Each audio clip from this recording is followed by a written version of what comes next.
24 дугаар бодлого. Энэ олон гишүүнтэй нэг язгуур нь ийм.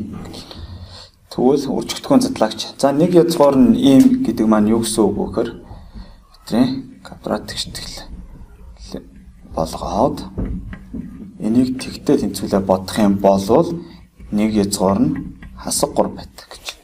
За x-ийн оронд хасаг 3-ыг орлуулахад тэг байх гэж. Тэгвэл c гэхлээ бол хасаг 3-ын квадрат нэмэх нь 2-ыг үржигдэх нь хасаг 3 нэмэх нь c тэнцвүүтэг. За энд 9 болно. Нэмэх нь хасаг 6 нэмэх нь c тэнцвүүтэг.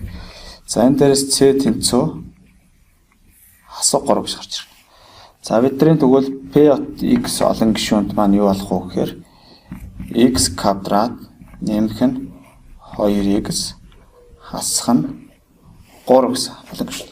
За энэ олон гишүүнтэйг энд юм болно гэсэн үг.